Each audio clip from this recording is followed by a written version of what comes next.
ये जो गाइडलाइंस हमारे सामने आई हैं, इनकी ज़रूरत थी हमारे समाज को।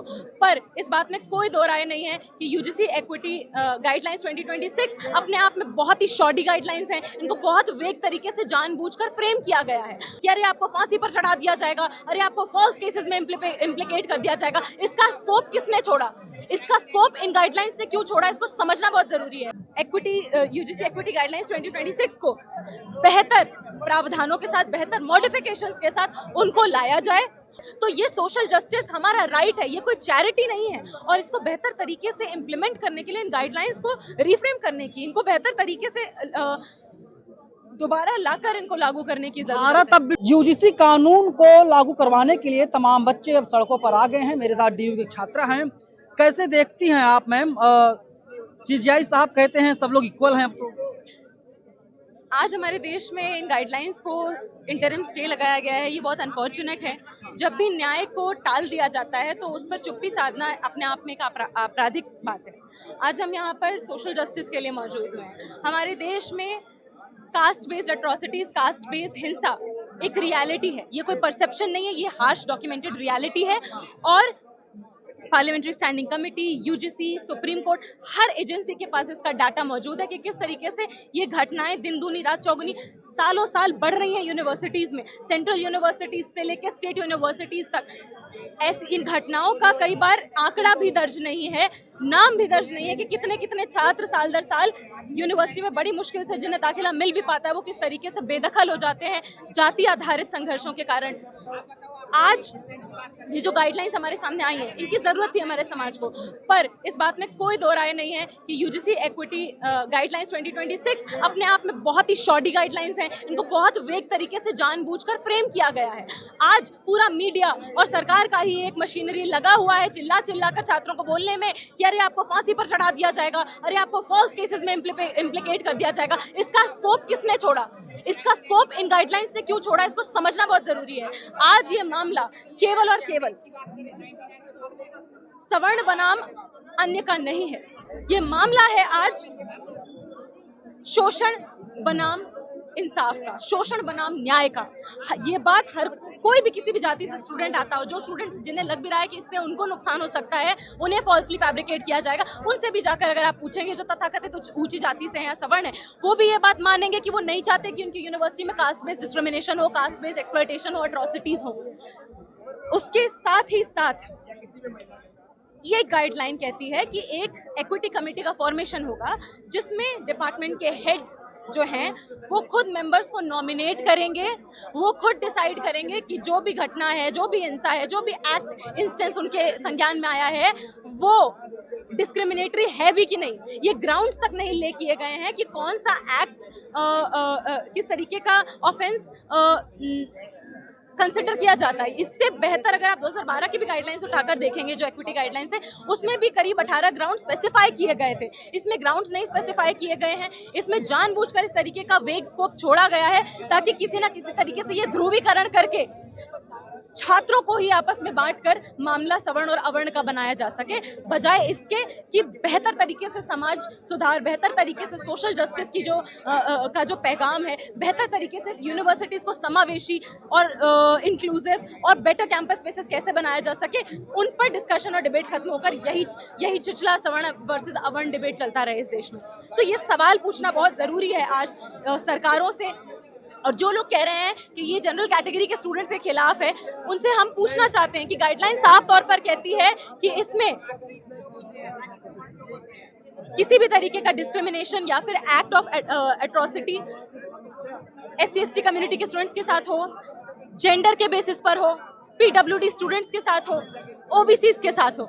तो जनरल कैटेगरी के स्टूडेंट PWD में भी आते हैं, जनरल कैटेगरी के स्टूडेंट महिलाओं में भी आते हैं और जनरल कैटेगरी के स्टूडेंट OBC में भी आते हैं। आप मंडल कमीशन की गाइडलाइंस उठाकर देखिए कि देश के अलग अलग हिस्सों में 11 पैरामीटर्स जो भी जाति फुलफिल करती है उसको पिछड़ेपन की, उसको OBC मान लिया जाता है। तो देश के कई हिस्सों में ब्राह्मण को भी OBC मान लिया जाता है, क्षत्रिय को भी OBC मान लिया जाता है, वैश्य को भी OBC मान लिया जाता है। तो ये कहना कि ये सवर्णों के खिलाफ है, जनरल कैटेगरी के स्टूडेंट्स के खिलाफ है, ये अनसब्सटैंशिएटेड है। पॉश एक्ट हमारे सामने पहले से मौजूद है, prevention of sexual harassment act, जो साफ तौर पर ये सामने हमारे पेश करता है कि 2 कैटेगरीज हैं, कंप्लेंट अनसब्सटैंशिएटेड मतलब साबित नहीं हो पाई कि सही थी, और कंप्लेंट फॉल्स कंप्लेंट कि ये कंप्लेंट गलत है, गलत मकसद से की गई तो उस पर एक्शन होगा। ये दो कैटेगरीज इन गाइडलाइंस ने क्यों नहीं बनाई? हम खुद चाहते हैं कि इस तरीके का कोई स्कोप ना बचे इस तरीके के किसी गाइडलाइन के इम्प्लीमेंटेशन से, जिससे कोई भी छात्र फॉल्सली एक्यूज किया जा सके और फॉल्स कंप्लेंट्स और फैब्रिकेशन का शिकार हो। तो यहाँ से हमारी ये डिमांड्स है कि एक्विटी यूजीसी एक्विटी गाइडलाइंस 2026 को बेहतर प्रावधानों के साथ, बेहतर मॉडिफिकेशंस के साथ उनको लाया जाए, और ये जो एक्विटी कमेटी फॉर्मेशन की बात हो रही है, इसमें नॉमिनेटेड मेंबर्स की जगह इलेक्टेड मेंबर्स रखे जाएं, ताकि जस्टिस इंश्योर हो सके। नॉमिनेशन से सिर्फ फियर प्रमोट होगा। आप बेहतर तरीके से जस्टिस और बेहतर तरीके से कंप्लेंट की इंक्वायरी हो सके, ये सिर्फ इलेक्टेड मेंबर्स के द्वारा ही सुनिश्चित किया जा सकता है। इसी देश में देखा गया कि किसान आंदोलन हुआ और तमाम आंदोलन हुए, सीजीआई जो है उन तक मामला नहीं पहुंचता और इसके बाद जो है कोई अंतरिम रोक नहीं लगती, लेकिन ब्राह्मण समाज के लोग 24 घंटे पर सड़कों पर रहते हैं और इसके बाद क्या होता है, सीजीआई साहब मामले को उठाते हैं और स्टे लगा देते हैं। आखिर ऐसा क्यों? ये दोहरा चरित्र नहीं तो क्या है? देखिए, सरकार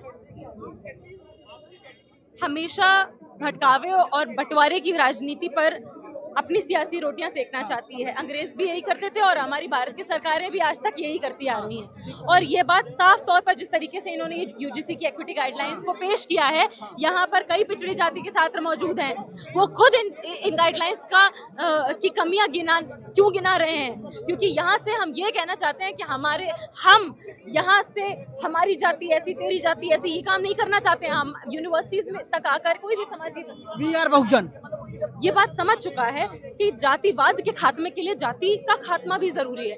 मेरी जाति, तेरी जाति, किसी की भी जाति, उसको खत्म करके ही हम आगे बेहतर समाज के, बेहतर सोशल जस्टिस, बेहतर इंक्लूसिव स्पेस के समाज की तरफ, कैंपस स्पेस की तरफ आगे बढ़ पाएंगे। जानबूझकर इस तरीके की गाइडलाइंस में ये शॉर्टी प्रोविजंस लाकर ये स्कोप तैयार रखा गया कि एक हिस्से को जो छात्रों का है उसको डर लगता रहे, उसको ये एक संशय पैदा हो उसके अंदर कि इससे उसको नुकसान है। इस देश में जातिवाद है, ये फैक्ट है।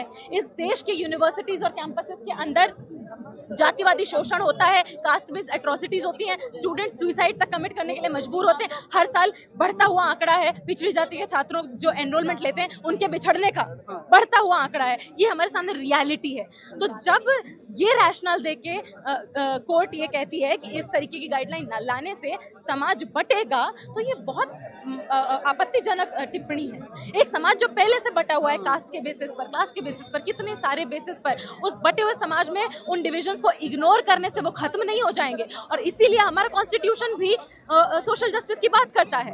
तो ये सोशल जस्टिस हमारा राइट है, ये कोई चैरिटी नहीं है। और इसको बेहतर तरीके से इम्प्लीमेंट करने के लिए, इन गाइडलाइंस को रिफ्रेम करने की, इनको बेहतर तरीके से दोबारा लाकर इनको लागू करने की जरूरत है। भारत अब विश्व गुरु कैसे बनेगा? बड़ा सवाल है कि यहाँ पर तो सब लोग बटे हुए हैं, कोई ब्राह्मण, कोई ठाकुर, कोई लाला, कोई पंडित, कोई मल्लाह, कोई कुहार, कोई कहार।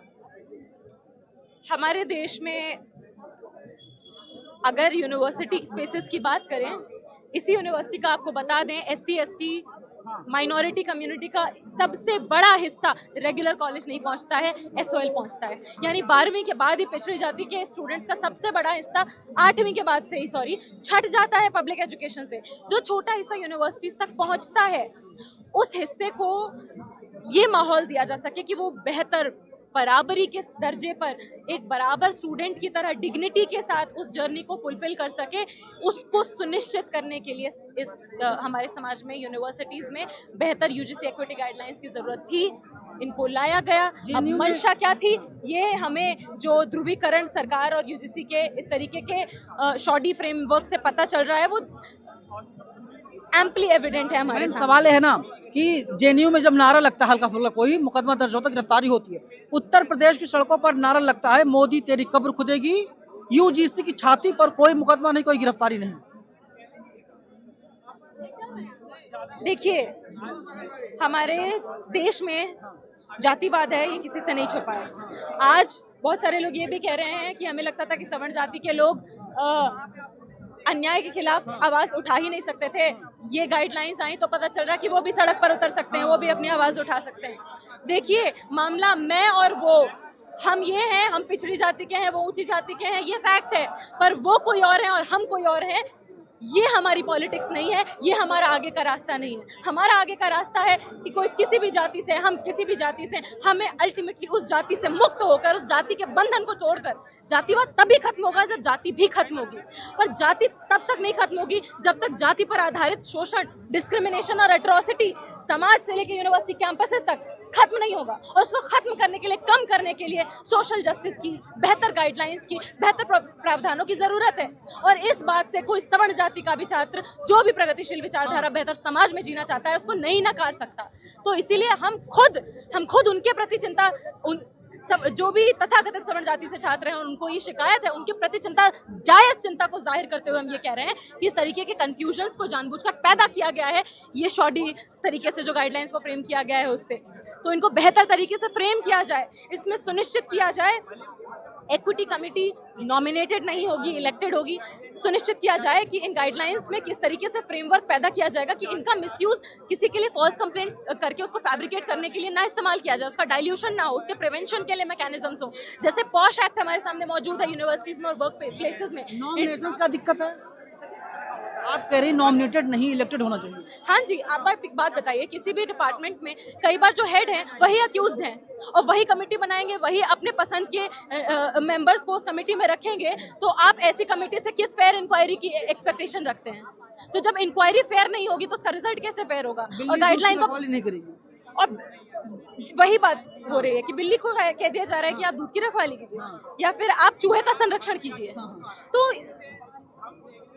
जब देश की सरकार नॉमिनेटेड नहीं है, जब किसी मतलब जस्टिस तभी इंश्योर किया जा सकता है जब वो फेयर हो। यहाँ पर आप फेयर इंक्वायरी नॉमिनेटेड कमिटीज के जरिए से नहीं एक्सपेक्ट कर सकते हैं।